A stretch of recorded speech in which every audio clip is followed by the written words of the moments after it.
kung piso ang budget, alam nilang lahat na isa ito sa mga atake ni Romualdez. Alam niya, wag na tayong magbulahan dito. Ang kalaban po ni VP Sara, ang number 1 na kalaban ni VP Sara, si Martin Romualdez. At sino yung nagpasipsip ni Martin Romualdez? Narito ang Balitang Pinoy TV.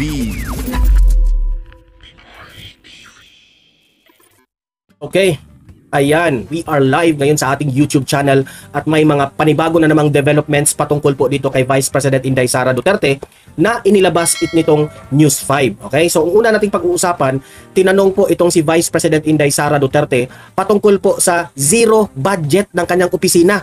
Imagine that one kung paano nila iinsultuhin si VP Sara. Okay, so pakinggan natin ang sagot ni VP Sara patungkol dyan sa zero budget ng Office of the Vice President.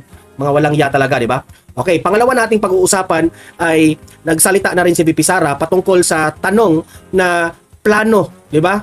Dati naman niyang ginagawa ng Kongreso na stick to the plan. Minention yon ng question ng News 5. Na ano ba itong stick to the plan na ito? Alam ba ni VP Sara, handa na ba siya dito sa niluluto na gagawin nila kay VP Sara? Alam naman natin, ibabato sa kanya yung mga questions paninira para magmukha siyang may kasalanan sa taong bayan. At sisiraan talaga siya. Kasi sabi pa nga ni VP Sara, she is the number 1 threat para sa 2028 election. Okay? So yan ang mga pag-uusapan natin patungkol dyan sa issue ni VP Sara.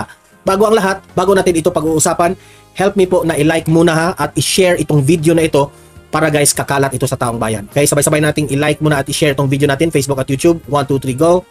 Okay, like and share para maraming makalam. And also guys, paki-subscribe at paki-follow ito para lagi kayong updated sa mga balita na kagaya nito at ma-notify ang inyong mga cellphones kung meron tayong breaking news. Okay? So, kagaya nito, breaking news ito. So, sabay-sabay natin i-follow, i-subscribe, Facebook at YouTube. Ready? Follow, subscribe. 1, 2, 3, go! Ayan, thank you very much. Okay, so simulan na natin. Eto na nga, no? Sinagot na po ni Vice President Inday Sara Duterte sa kasakaling bigyan siya ng zero budget. Sabi ni VP Sara, handa na kami dyan. Handa na kami sa zero budget na yan. Wala kaming pake sa inyo. Kayong mga takang kongreso, kung yan lang talaga ang i-approve ninyo, dahil inggit kayo, sinabihan na nga kayo, nilatag na ni VP Sara yung proposed budget, hindi pa rin kayo makakaintindi. Sinabi niya, kayo nang mag-decide dyan. Kung sa tingin nyo, bigyan nyo ng piso budget, hindi naman yan para kay VP Sara. Remember mga taga-kongreso, para yan sa taong bayan. Kung bibigyan nyo ng piso ang Office of the Vice President, insulto yan sa taong bayan. Because of the end of the day, lahat ng ibibigay nyong budget kay VP Sara, para yan sa taong bayan. So utak-utak rin ang isipin ninyo. O heto, pasok kayo. Ma'am, regarding naman po dito, kasi isa sa plano daw po nila ay bigyan kayo ng 0 or 1 peso budget ang OVP po. Kung sakaling mangyari po ito, ano ang magiging hakbang po? No, pero remember hindi imposible yan. Possible talaga na mangyari yan na piso lang ang i-budget sa kanya. Dahil yung iba dyan, mga onion skin. Di ba? O, si Zaldico, nagagalit.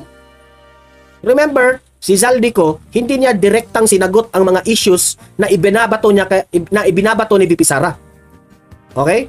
What he did was, yung mga kasalanan raw ni Duterte, ganun, ganyan. Lumihis ka sa issue, sir. Stick to the issue. Kung ano yung sinabi ni VP Sara patungkol sa inyo ni Romualdez, yun ang sagutin mo. Di ba? Stick to the issue. Ngayon, dahil nagagalit kayo kay VP Sara, kung bibigyan nyo ng piso budget na, kayong bahala. Narinig din namin na merong defunding, i-defund daw ang Office of the Vice President budget. Narinig din namin na posibleng piso lang ang ibigay na budget sa Office of the Vice President. Imagine that, 1 piso. Kung piso ang budget, ako na lang magbibigay.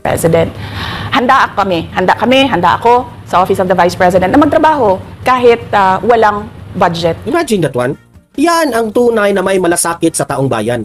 Kahit raw piso ang ibigay na budget para sa kanya, still na magtatrabaho siya.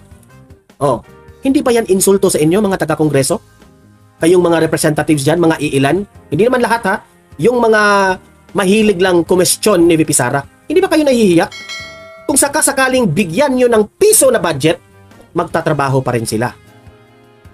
Utot nyo. Maliit lang yung opisina namin, maliit lang yung operations namin, kaya kayang-kaya namin na magtrabaho kahit walang budget. Alam naman namin na kapartiyan ng pag-atake, kaya kami tutuloy-tuloy lang. Alam ni VP Sara, handa ang mga tao ni VP Sara at si VP Sara, handa sila. Kung piso ang budget, alam nilang lahat na isa ito sa mga atake, ha, ni Romualdez. Alam niya, wag na tayong magbulahan dito. Ha?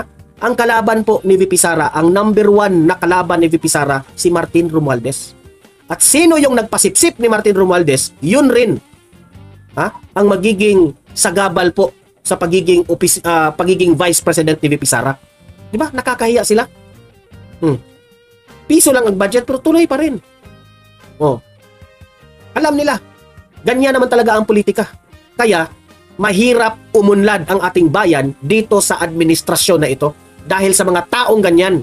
Rin kami sa kailangan namin gawin para sa bayan. Madam Vice President, panghuli na lang po, no?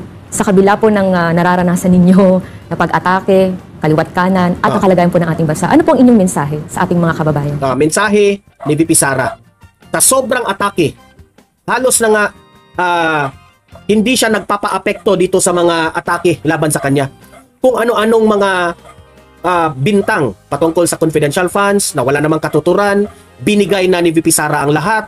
At sabi pa nga niya, itong patungkol po sa confidential funds, may 3 po na kaso na ito. Meaning to say, she doesn't have to answer that one anymore in the Congress.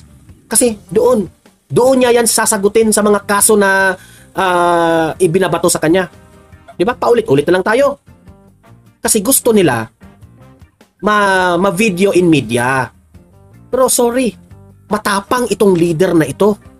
Matapang si VP Sara.